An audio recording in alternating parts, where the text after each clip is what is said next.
Perdana Menteri Israel Benjamin Netanyahu dirumorkan tewas setelah video pernyataannya belakangan terungkap ke publik. Di sisi lain, Presiden Amerika Serikat Donald Trump menuduh Iran menggunakan akal imitasi.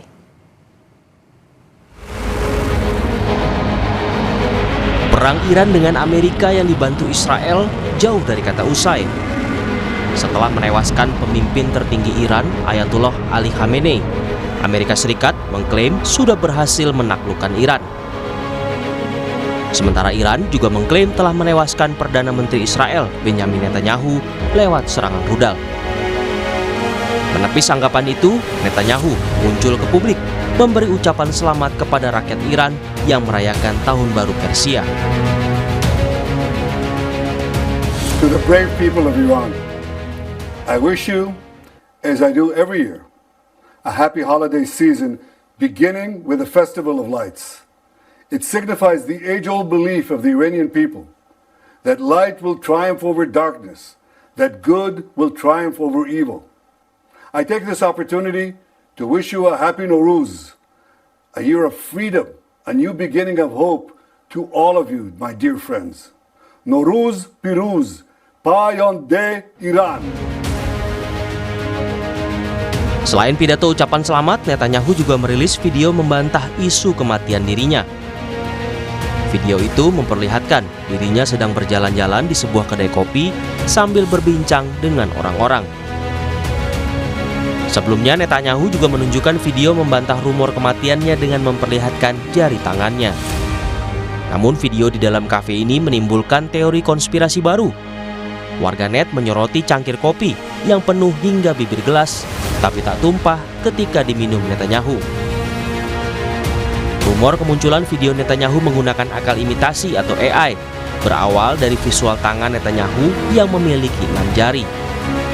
Rumor tersebut berkembang hingga publik mengira Netanyahu telah tewas dan digantikan oleh rekayasa digital. Tetapi benarkah demikian?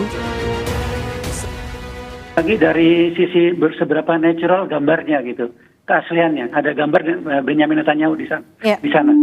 Ini dari sisi perhitungan kami ini bisa dibilang 51% betul ya Mbak ya. Oke. Nah bahwa gambar tersebut gambar Netanyahunya betul, Ya. gambar Netanyahunya.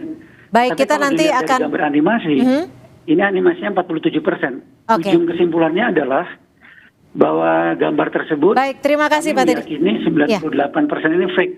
Oke. Ya, yang 2% ini. Baik, Pak Teddy. Gambar tersebut adalah gabungan dari elemen nyata dan animasi. Baik. Meskipun ya Mbak, satu poin sedikit ini ada Oke. secara singkat saja. Baik.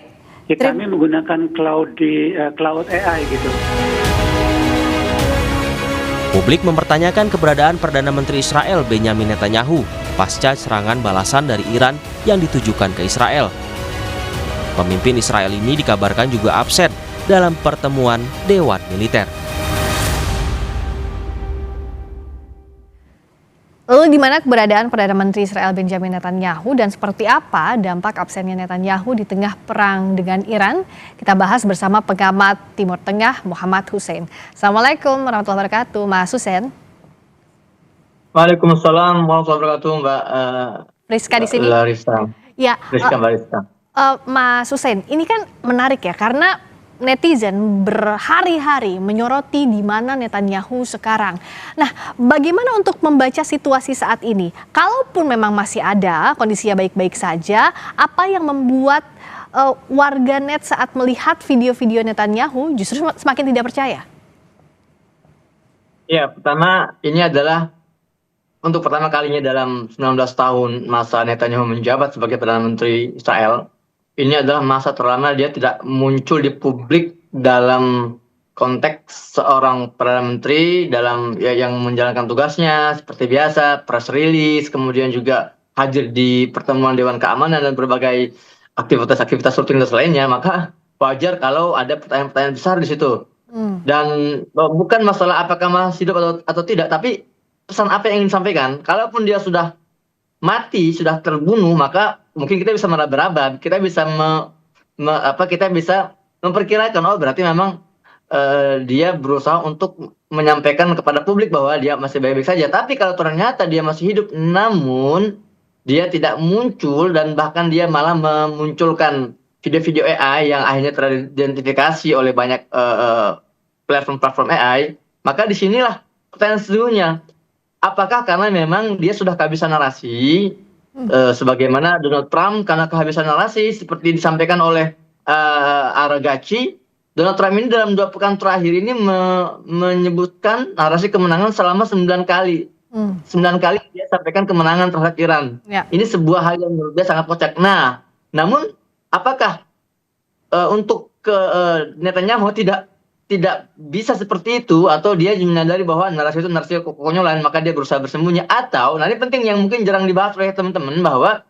Netanyahu ini sedang diburu oleh kasus-kasus dan skandal-skandal personal politiknya. Oke. Maka dari itu jadi dia tidak tampil ini untuk lagi-lagi untuk menghindari dari banyaknya pertanyaan-pertanyaan atau skandal yang sedang memburu sang Netanyahu tersebut. Ini menarik. Jadi kalau tadi Mas Hussein bilang bisa jadi ini bukan hanya soal perang Iran versus Amerika Israel, tapi ada urusan politik dalam negeri yang coba dihindari Netanyahu, atau juga ada pikiran lainnya bahwa ini sengaja menyembunyikan di mana koordinat Netanyahu sekarang terkait dengan perang yang terjadi. Nah, bagaimana membaca 2 kondisi ini, Mas? Iya. Satu dulu yang harus kita sepakati ya, bahwa kalau ada hari ini makhluk atau manusia yang paling tertekan di seluruh dunia adalah Netanyahu. Karena itu miskalkulasi yang terjadi ketika dia menyerang Iran, dan sekarang publik Israel ini sedang merasakan panik yang tidak pernah mereka rasakan sebelumnya. Bagaimana roket-roket Iran bisa dengan mudah membombardir seluruh wilayah Tel Aviv tanpa ada yang bisa mengintercept. Maka dari itu ini tekanan sangat besar. Kedua, yang dilakukan oleh Israel dan Amerika ketika menyerang Iran ini dampaknya ternyata tidak hanya kepada para pemukim ilegal Yahudi di Israel, tapi juga seluruh dunia.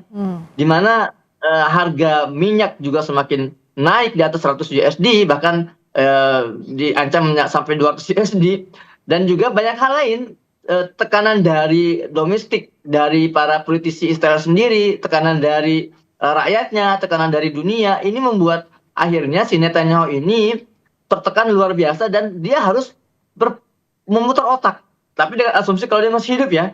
Nah, maka dari itu saya rasa penampilan dia, kemunculan dia beberapa hari ini yang memang sangat misterius ini mungkin salah satu bagian dari strategi dia untuk menghindari dan atau mengalihkan perhatian masyarakat dari skandal-skandalnya, dari kegagalannya, dari rasa malunya, lalu dia untuk sementara waktu mengubahnya agar masyarakat fokus pada AI yang dia luncurkan. Karena sampai sekarang kan kita tidak tahu bagaimana konfirmasi pastinya kondisi keadaan yang sebenarnya dari Perdana Menteri Israel. Tapi bagaimana membandingkan di satu sisi PM Israel Benjamin Netanyahu kita tidak tahu di mana. Tapi di sisi lain seperti ada perang psikologis, perang urat syaraf, cyber yang ditunjukkan oleh Presiden Iran yang datang ke warga, menyapa warga di saat orang-orang mempertanyakan di mana lokasi pasti Netanyahu sekarang. Iya, sebetulnya ini bukan pertanyaan orang-orang ya, tapi ini sebetulnya adalah klaim dari Kementerian Pertahanan Israel yang mengatakan bahwa para petinggi Iran ini bersembunyi di terowongan-terowongan bawah tanah, di bunker-bunker. Maka dari itu pada hari Jumat yang lalu, di peringatan Hari Al-Quds sedunia, Ali Larijani yang merupakan Sekjen Dewan Keamanan Iran itu muncul di tengah masyarakat yang sedang merayakan. Artinya ini bukan hanya sekedar kemunculan rutinitas atau kemunculan normatif, tapi ini pesan yang sangat kuat bahwa kami tidak seperti kalian. Kami tidak seperti tentara-tentara Amerika yang bersembunyi di hotel-hotel di Emirat Arab, di Qatar. Kami tidak seperti kalian para petinggi Zionis yang bersembunyi di bunker-bunker. Kami melebur bersama masyarakat. Artinya ini menunjukkan bahwa mental kami ini mental yang memang pejuang. Jadi maka dari itu perang psikologi kalian itu tidak berpengaruh pada kami. Bahkan keberadaan para petinggi militer Iran di tengah masyarakat ini memberikan satu kesan di mata dunia terkait siapa sih sebetulnya hero yang patut untuk dilulukan oleh dunia, siapa pihak yang memang lebih siap dalam pertempuran ini, dan siapa pihak yang bisa dipastikan keluar sebagai pemenang berdasarkan adu atau terang-serangan perang urat syaraf ini. Terakhir singkat saja Mas, artinya dengan yang masih jadi pertanyaan di mana keberadaan Netanyahu ini bisa jadi menyudutkan posisi Amerika Serikat Israel berhadapan dengan Iran. Ini yang menarik ketika pemerintah Amerika sama sekali tidak pernah membahas tentang keberadaan Perdana Menteri Israel atau Netanyahu, padahal 2 pekan ini dunia sedang mencari-cari. Ya. Dan kita lihat banyak sekali kejanggalan-kejanggalan, maka ini kalau kami pribadi ya masih 50-50 antara dia mati atau dia menyembunyikan identitasnya. Yang pasti ada hal yang besar, hal kepanikan luar biasa yang sedang berusaha mereka sembunyikan dengan gimmick-gimmick dan gestur semacam ini. Nah, di mana pertanyaannya kita akan pantau, termasuk juga eskalasi yang terjadi di Timur Tengah sampai sekarang juga belum mereda. Terima kasih Mas Hussein, Muhammad Hussein, pengamat Timur Tengah, telah bergabung di Sapa Indonesia Malam. Selamat malam, Mas. Iya, sama-sama. Kami akan segera kembali